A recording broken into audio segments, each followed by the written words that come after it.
Shalom, bendición. Parashá Beshalá. Parashá Beshalá está, vamos a darle introducción a la Parashá y continuamos con lo que estábamos hablando un poquito ahorita en privado. Shalom, saludos a todos los que nos acompañan en las redes. Parashá Beshalá está en el libro de Shemot, en el capítulo 13 del 17, el pasuk 17 al 17-16. ¿Sí? ¿Qué se relata en Parashá Beshalá? La salida del pueblo de Israel cuando pasamos por el mar Yansú, la expresión de la protección que el Eterno hizo para con su pueblo, cómo el Eterno proveyó en Mará, la endulzó para que nosotros pudiéramos beber de esa agua y no morir en el desierto. Y ese es el tema de Parashá Beshalá, la Gedulá. ¿Es la Gedulá? La Gedulá es la redención del pueblo de Israel después de haber sido oprimido por más de 400 años en esclavitud por Misraim. ¿Sí?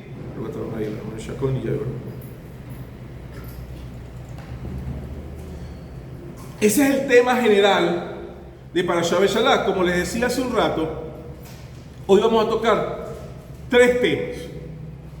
El tema de lo que es el alma Mashiach en la división de Mashiach ben Yosef y Mashiach ben David. Ese es el primer tema que está en el PDF. Pero yo quiero saltar un poquito el orden, porque antes de yo tocar el tema del alma Mashiach ben Yosef y el alma Mashiach ben David, yo quiero hablar sobre el código binario de la obra de la creación. En el número 10.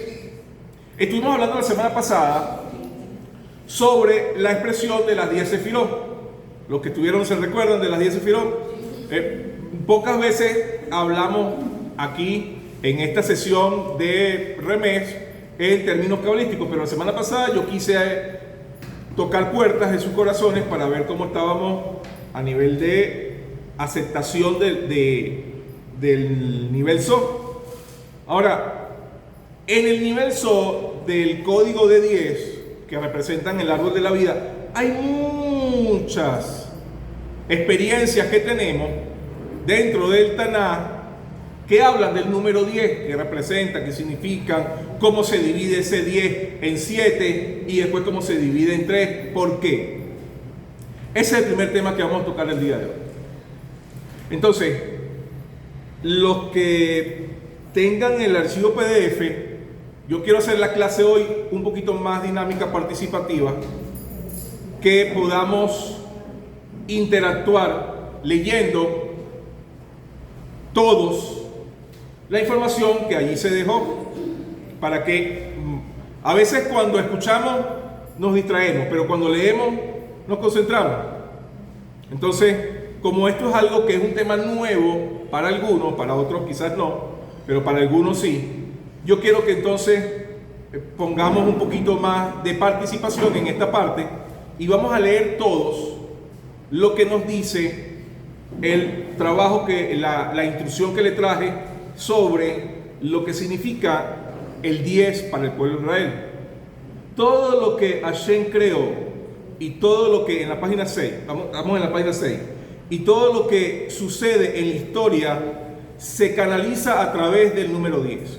Este número representa la totalidad y el sistema completo con el que el Eterno fundó el universo. ¿Cuál es la base de la creación? Entonces nos enseña el Pirkei Avot en el capítulo 5, Mishnah 1, dice: Hashem creó a este mundo con 10 dichos. ¿Sí? El mundo no fue creado con una sola palabra, sino con 10 frases. En Pirkei Avot nos enseña que en el capítulo 1 de Bereshit, 10 veces el Eterno dijo Vayomer Elohim, y dijo Dios 10 veces. Ahí está la base de las 10 veces del primer 10 que el Eterno formuló para nosotros. Luego tenemos que esas 10 veces que el Eterno creó en 10 palabras que el Eterno habló para hacer la obra de la creación. También en el capítulo 5, la Mishnah 6, los sabios en el Pirkei Avot nos enseñan que justo antes de la entrada al primer Shabbat, en ese momento llamó Hashem a 10 elementos milagrosos que pasarían a ser parte de la historia. Y entre ellos está el pozo de Miriam, la boca del asno de Balá, el arco iris. Y cuando lean la Mishnah 5, la Mishnah 6 del capítulo 5 del Pirkei Avot, que estamos estudiando, quiero que sepan, los miércoles, por más de 1 año y medio, tenemos estudiando el Pirkei Avot todos los miércoles. Y vamos por el capítulo 4, la Mishnah 8, vamos a estudiar esta semana que viene, Be'ezrat Hashem, con la ayuda del Eterno. ¿Por qué es importante este libro, este tratado de la Mishnah? Porque nos enseñan tradición de los padres hacia el pueblo de Israel. Cómo fue evolucionando el pensamiento del pueblo de Israel desde antes de la destrucción del templo, porque Yehudá Hanasí, quien compila la Mishnah del Pirkei Avot, nos enseña tradición de 200 años antes de la destrucción del templo, cómo era antes de la destrucción del templo, y posteriormente la Gemara estudia cómo crear ahora que no tenemos templo una idea que pueda servir para el pueblo de Israel ser transmitida de generación en generación.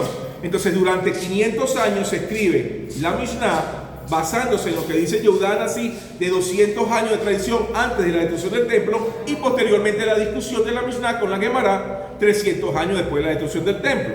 ¿Sí? Eso es lo que conforma el Talmud, 500 años de historia, que todavía es la base fundamental del estudio en el pueblo de Israel para poder comprender verdaderamente los textos de la Torah. ¿Por qué? Porque en estos textos, como hemos visto hasta ahorita, están códigos que no se han enseñado sino de tradición de padre a hijo. Por eso se llama Pirkei Avot, la ética de los padres. Otra prueba: Abraham fue probado 10 veces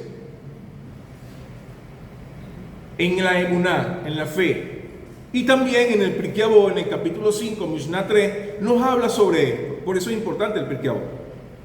10 plagas el Eterno hizo para sacarnos de Misraim.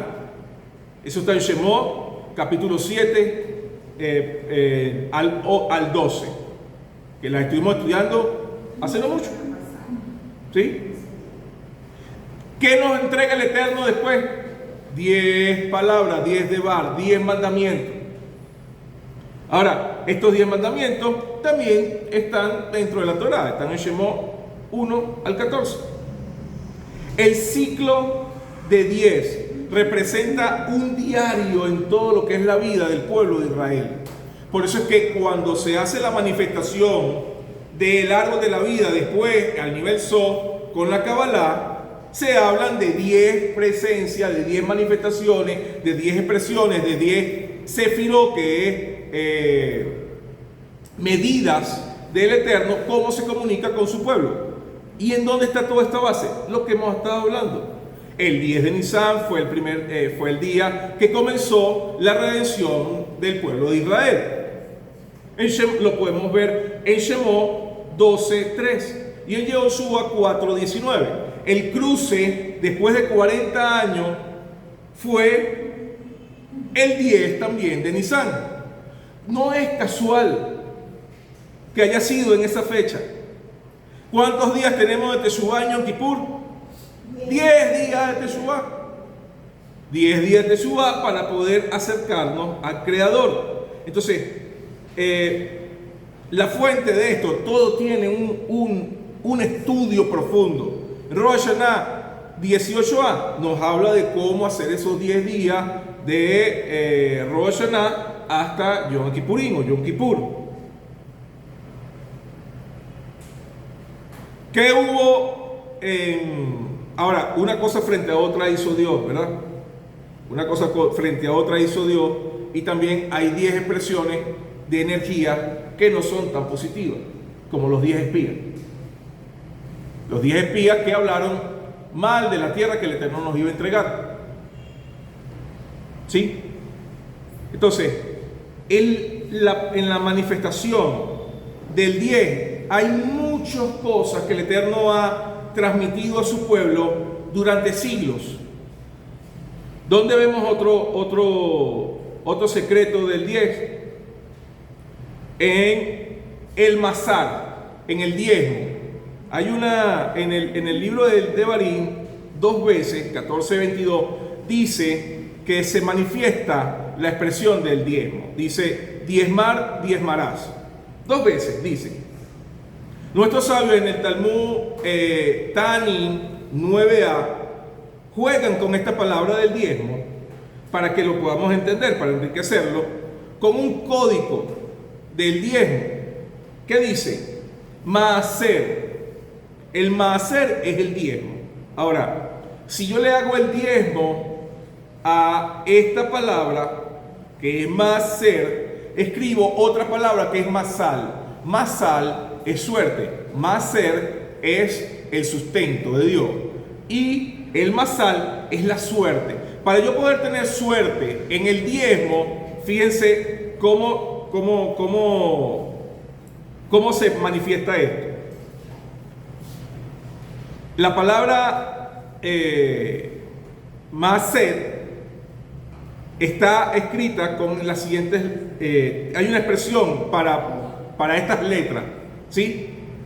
La tab, que vale 400, le hacemos el diezmo y tenemos una letra men, que vale 40, la primera letra.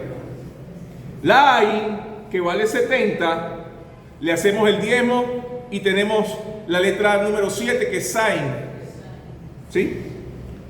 La shin, que vale 300, la sacamos el diezmo y tenemos la letra lamed.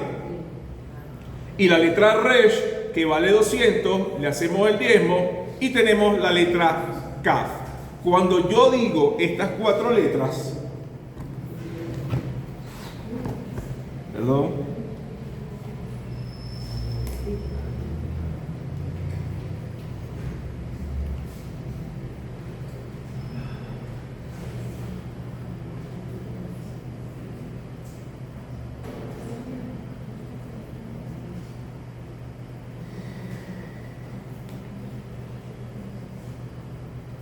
escribo la palabra masal, que es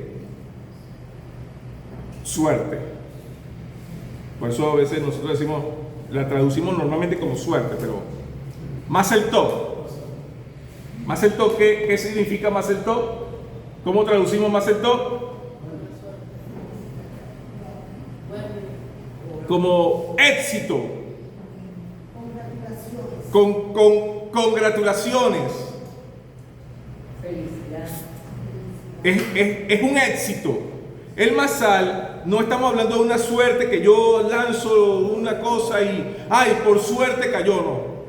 El masal es el éxito que yo voy a tener o la fuerza que yo voy a tener cuando yo haga la voluntad del Creador en nuestras vidas. Seguimos con el 10. El rey Salomón dijo en Eclesiastés 7:14, Dios hizo esto frente a esto. O sea, una cosa frente a otra, dijo Dios. Según el tratado del Talmud en Sanedril 38b, Adán pecó en la 10ª hora del 6º día. Es una tradición que se enseña. Porque una cosa frente a otra hizo Dios, lo positivo que hemos hablado hasta ahorita y lo negativo que vamos a hablar ahorita. El trigo, según el tratado de Sanedril 70b, nos enseña que la fruta prohibida, ¿cuál era la fruta prohibida? Eso es lo que nos han enseñado. Eso es lo que nos han enseñado. Pero ¿tú sabes cuál es la fruta prohibida según el tratado de Talmud? El trigo. Pero el trigo no es un árbol. Pero en el huerto del Edén, el árbol de trigo sí existía. Después se convirtió en una rama o en un arbusto del piso. Pero en el huerto del Edén era el trigo. ¿Y por qué llegan a esa conclusión los sabios? ¿Qué es la maldición de Adán? Ahora comerás el pan de la tierra con el sudor de tu frente. Sí, ¿por qué menciona el pan? Y no, ¿por qué no me menciona la manzana? Si era la manzana, ¿por qué no me menciona la manzana? ¿Y por qué me menciona? O sea, es una cuestión de sentido común también, entender. Lo que me está diciendo la Torá después me da la pista de qué era lo que el Eterno estaba diciendo que estaba prohibido. ¿Por qué era el pan? Y no, porque era el trigo, porque con el trigo yo hago el pan. Ahora, de saber que para que yo pueda, cuando yo trabajo el trigo, yo tengo que hacer 10 cosas antes de convertirlo en pan. Tengo que arar, tengo que cepillar, tengo que cosechar, tengo que separar la concha del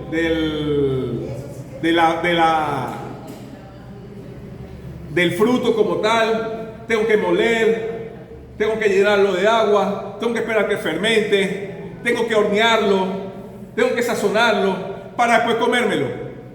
Entonces es un proceso de 10 pasos que yo tengo de rectificación, si podemos decirlo de una forma, o de la, entre comillas, maldición, porque antes el trigo se convertía en pan solo, según el Midrash del Tratado de Sanedrín. El trigo era la celebración de Shabbat, ¿verdad? ¿Qué hacemos nosotros en Shabbat?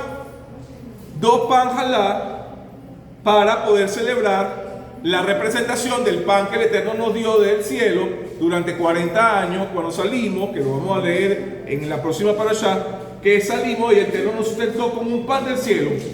En representación a eso nosotros hacemos el pan jalá, ¿sí? Bueno, nosotros no, nuestra esposa hacen el pan jalá y nosotros lo disfrutamos. En esa intención hay una rectificación, porque lo que tenía que esperar Adán para comer ese pan que no estaba prohibido del todo era que Hashem hiciera la bendición. Ahora, la bendición de Amotzilé, que es la bendición para el pan de Jalá, tiene 10 palabras.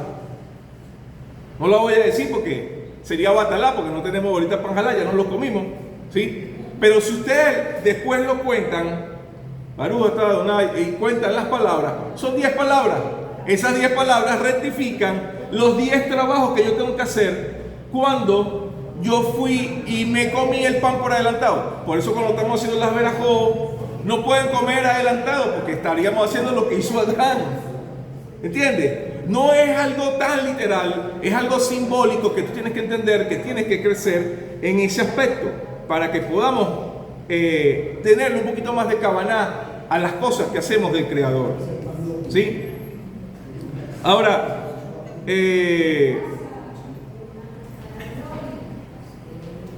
los hijos de Amán, ¿cuántos eran?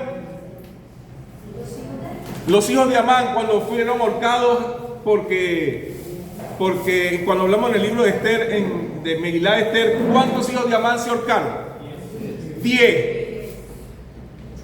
Para destruir el mal. Seguimos con el 10.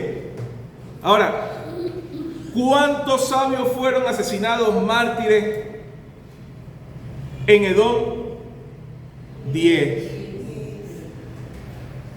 Todo esto me lleva a ahora cómo en los cielos y en la tierra se dividen estas dos porciones, y casualmente se dividen en 3 y 7. 7 manifestando todo lo natural y el 3 representando la grandeza del Creador. En el 7 está Maaseh Bereshit, todo lo creado.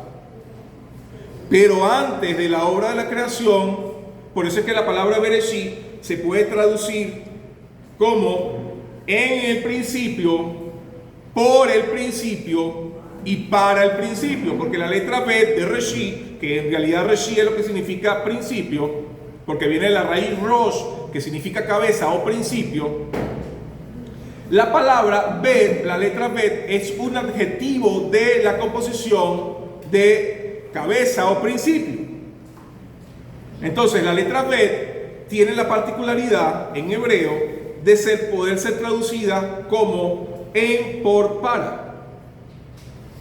Entonces, en el principio es para nosotros. Lo natural, todo tiene que ver con un 7. 7 días de la semana, ¿sí?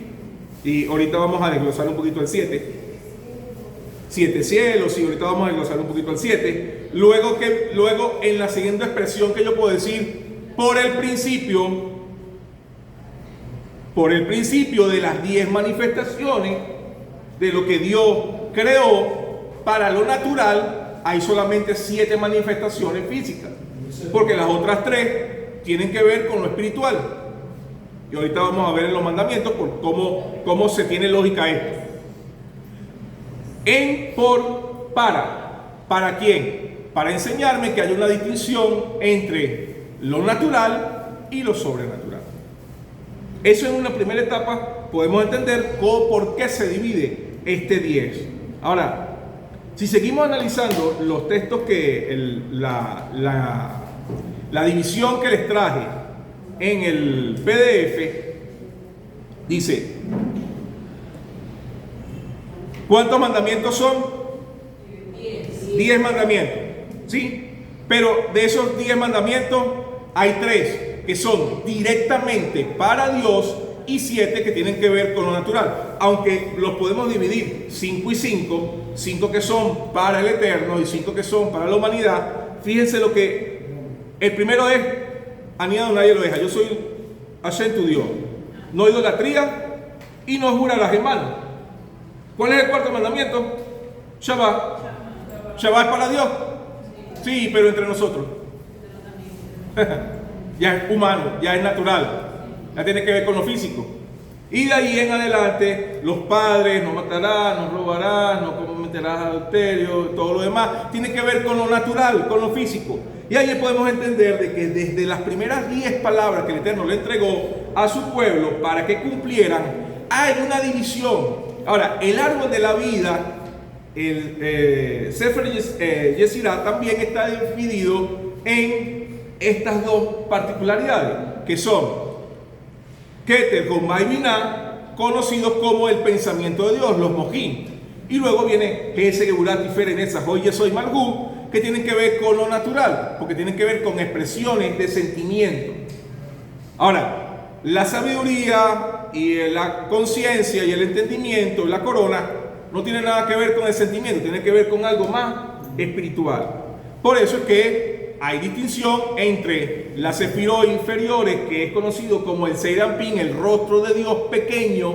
¿Por qué pequeño? Porque tiene que ver con lo físico, con lo natural, con lo finito, para expresarse con nosotros, y lo sobrenatural, que son las otras 3 expresiones, que no tienen nada que ver con lo físico, con lo natural, con lo emocional, sino con lo intelectual, para yo poderme conectar con lo divino a un nivel infinito. Y si yo quiero conectar a un nivel infinito con lo emocional, colapso, porque no lo comprendo. A nivel emocional no se puede comprender el infinito, se tiene que comprender a un nivel de pensamiento, porque no tiene nada que ver con la materia. ¿Con qué lo comparo? ¿Sí? Ahí está una distinción. Ahora, seguimos. ¿Cuál es el número otro? ¿Cuántas plagas en Vaerá? Leemos. En Parashá Vaerá leemos, ¿cuántas? 7. En Parashá Bo leemos 3. Y la pregunta es, si me están hablando del mismo tema de la plaga, ¿por qué los sabios dividieron 7 y 3? ¿Cómo son las plagas? Primeras plagas tienen que ver, como hablamos con la semana pasada, tienen que ver con todo lo natural, animales, viento, el fuego, elementos, ¿sí? El hielo, todo lo demás. Y las otras 3 tienen que ver con una oscuridad. Langostas que cubrieron el cielo con oscuridad. Empezó lo natural con lo sobrenatural que aparecieron. Luego viene la oscuridad, que no se podían ver unos con otros, y la oscuridad de que murieron los primogénitos, no había más vista de luz para ellos. Entonces, todos esos elementos que se dividen tienen este porqué. Esa separación no es causal, no es una casualidad. Es importante entender la división entre estas dos cosas. Ahora, Rabbi Shimon Bar Yochai, que escribe por tradición entendemos que él escribe el Zohar, pero Shimon Bar Yochai, yo quiero que aclarar un poquito la tradición, porque esto es importante, ¿no? La tradición de los sabios del pueblo de Israel nos enseñan que Rabbi Shimon Bar Yochai escribe el Zohar completo. Luego, en el siglo XIII, Moshe de León redescubre el Zohar, pero no es hasta el siglo XV, con el Arizal, que se puede explicar la profundidad del Zohar. Ahora, arqueológicamente, el lenguaje del arameo que se usa en la expresión de dos tratados, que es el Hidra Rabba y el Hidra Sutta, que son dos porciones muy fundamentales dentro del Zohar, solamente tiene 6 páginas, a lo mucho. Y el Zohar es así. Un librote que me habla de todas las parashot y secretos profundos de todas las parashot. Cuando estudiamos en el arameo, el lenguaje del Hidra Rabba y el Hidra Sutta coinciden con el arameo que se hablaba en el siglo I. Pero cuando estudiamos las otras porciones del Zohar, el lenguaje cambia mucho y coincide más con el arameo que se hablaba en el siglo XII-XIII. Por ende, aunque cuando leemos libros de Moshe de León, el nivel de profundidad de Kabbalah que tienen los demás libros de Moshe León son bastante básicos, y hago entre comillas porque para nosotros son de una sabiduría impresionante, pero para la profundidad del Zohar, comparando los demás libros del Zohar con los libros que escribió Moshe León, son bastante simples, son básicos. Pero el libro del Zohar que redescubre Moshe León, dicen algunos sabios, no todos, la mayoría está con que Shimon Bar Yochai es quien escribe todo el Zohar. ¿Y por qué se dice esto? Porque Moshe León se basa en el Hidra Rabba y en el Hidra Sutta, y se le despierta un entendimiento y empieza a escribir el Zohar. Pero incluso escribiéndolo, él no lo entendió. Cuando le preguntaban ¿y qué significa?, no sabía explicarlo. No es sino hasta el siglo XV con el Arizal que el Eterno permite que esta chispa se despierte y empieza a explicarse de la forma como actualmente la entendemos. Dicho todo esto, para aclarar el punto de el Zohar y de Rabbi Shimon Bar Yochai, el Rashbi tenía 10 discípulos y murieron 3 y quedaron 7. 3 fueron al cielo y 7 se quedaron en la tierra. Es una enseñanza en el Hidra Sutta habla de esto, y es una enseñanza para nosotros podamos entender que esos 3 que subieron al cielo era porque tenían un nivel espiritual tan elevado que ya no tenían ninguna función aquí en la tierra, y los otros 7 nos iban a llevar a una comprensión mucho más natural de las cosas que nosotros conocemos ahora. Esto todo tiene que ver con esa fórmula matemática que el Eterno diseñó. Estamos en la página 8 ahora, ¿sí? En la página 8, todo lo que vivimos en este mundo bajo en la tierra está sellado con el número 7. El primer verso de la Torá tiene esta palabra: Bereshit bara Elohim et hashamayim ve'et haaretz. 7. ¿Casual? No. Lo que dijimos antes. En el principio de nosotros, para todo lo natural, va a tener siempre esta tendencia de 7. ¿Cuáles son los días de la semana? 7. Dios creó 7 veces la obra de la creación para nosotros. Hay 7 cielos según el Talmud Hagigá 12b, y ahí los menciona. El Shabbat, ¿cuál es? El séptimo día. La Torah se entregó el 7 de Sivan.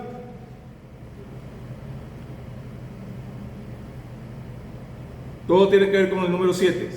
La fiesta 7.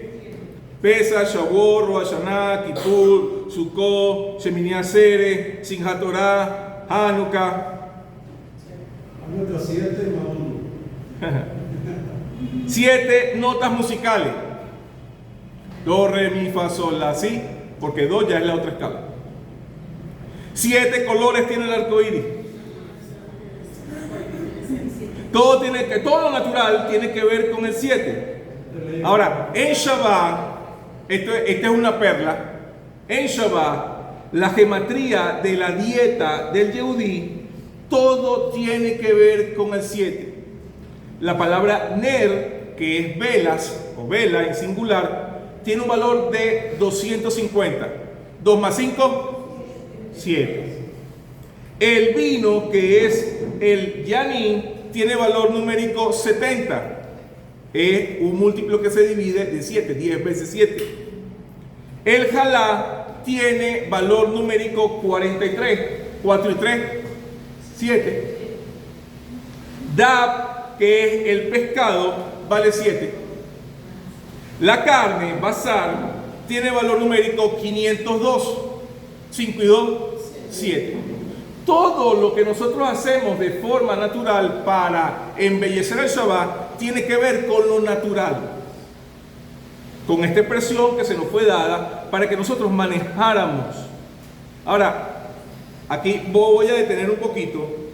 Voy a pedir a mi hermano Calé que me lea el punto número 5, la guerra de la serpiente, los 7 frentes. Léeme por favor toda esta expresión que va desde la mitad de la página 8 hasta el primer párrafo de la página 9. Y continuamos.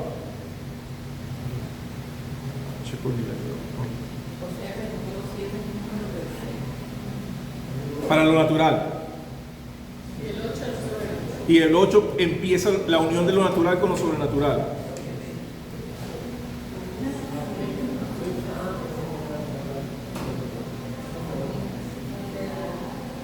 ¿No lo tienes ahí, Calé? Ajá, algo así. Página 8. La serpiente de 7 cabezas. Lo que dice el Talmud Kiddushin 29b. Si quieres ven y lo lees aquí, Calé, ven. Vente, ven. Así aparece en la pantalla.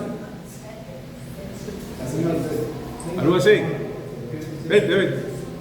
Algo así. Es mi hermanito Calé. Saludos. Ajá, aquí vamos.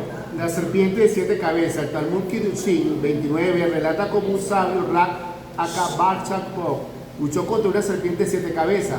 Esto no es mitología, es código. El mal, sin trajará, tiene 7 cabezas o canales de impureza que intentan bloquear a los 7 canales de santidad. 7 canales de impureza. Hay 7 líquidos que transmiten impureza ritual. Mishnah, Mashirin 6.4. Rocío, agua, vino, aceite, sangre, leche y miel. 7 canales de santidad. Las 7 fiestas santifican estos líquidos: Pesá, rocío, Sukkot, agua, Purim, vino, Hanukkah, aceite, Kippur, sangre, Shavuot, leche y Rosh Hashanah, miel. Las naciones y la conquista. Dios prometió a Abraham 10 naciones, Berechit 15 y 19, pero Josué solo conquista 7, de Barí 7.1. Rachi explica las otras 3, Keni, Kenesi y Skalmoni, quedan para el futuro, para la Geulá final. Nosotros trabajamos lo terrenal, los 7, y el Masías completaría lo celestial 3. La actualidad, 7 frentes de guerra hoy. Vamos a pararlo un poquito ahí, porque esa parte yo se las debo a ustedes. Léeme aquí la conclusión. Nuestra tarea es agarrar la serpiente por la cola. como se lo ordenó a Moshe en Shemot 4:4, es decir, luchar en los 7 frentes terrenales con nuestras armas físicas y espirituales, los 7 pastores Uspicini. Cuando agotemos nuestra fuerza en lo natural 7, Hashem se revelará para completar la redención de las 3 fuerzas superiores, uniendo finalmente el 10 completo bajo el reinado de Mashiach ben David. Gracias, papá.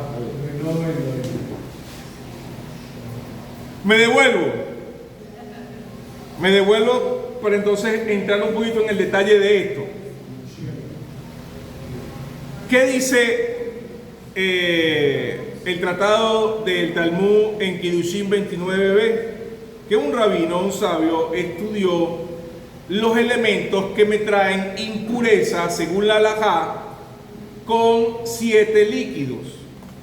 Y los 7 líquidos que están en Mishnah Mashirin 6.4 son el rocío, el agua, el vino, el aceite, la sangre, la leche y la miel.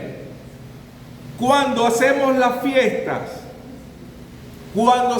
y por esto es importante las fiestas y hacerlas en su tiempo propicio, ¿sí? Lo que estamos tratando de instruir para que se haga en el tiempo correcto, sin importar qué día caiga y a qué hora caiga. Tenemos que empezar a tener la devoción de asistir a la Keilah para poder celebrar la fiesta. No, es que yo estoy saliendo del trabajo, no importa. ¿Y cómo hacías en el otro lado del río cuando te decían tienes que quedarte aquí, tienes que hacer una vigilia, tienes que venir tal día, tienes que venir a tal hora, tienes que venir 15 veces al día? Hacía. Entonces, ¿por qué no retomar nosotros esto para la Keilah? Fíjense lo que dice la fiesta. ¿Qué rectificación hay? En Pesach rectificamos el rocío. En Sukkot, el agua. En Purim, el vino. ¿Pero por qué? ¿Cuáles son los ceder? El ceder que nosotros hacemos. ¿Qué es lo principal? En todos estos ceder, los elementos que estoy mencionando. En Hanukkah, el aceite. En Kippur, la sangre. ¿Por qué? ¿Por qué en Kippur la sangre? Porque en Kippur nosotros ayunamos 25 horas y cuando tú ayunas por ese periodo, parte de tus líquidos internos se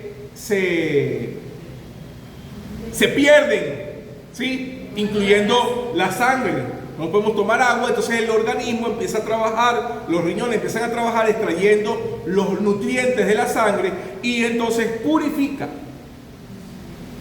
En Shavuot tenemos leche. En Rosh Hashanah, la manzana cuando lidiamos con la miel y con todos los elementos. Entonces, cada fiesta, en el tratado de Misharim, se habla sobre lo que es puro y lo que es impuro, cómo llegar de lo impuro a lo puro. Y esto es lo que se entiende, de que entonces el Eterno, a lo natural, que normalmente se puede contaminar, Dios le dio una expresión para que nosotros luchemos en este frente. Ahora, yo les coloqué en la actualidad la fuerza de la guerra que hay ahorita en Israel. No lo voy a leer, no hace que me bloqueen el live, pero lean. Son 7 frentes que están atacando a Israel, son 3 potencias mundiales que están por encima de esas fuerzas que podemos controlar nosotros, que ha habido guerra.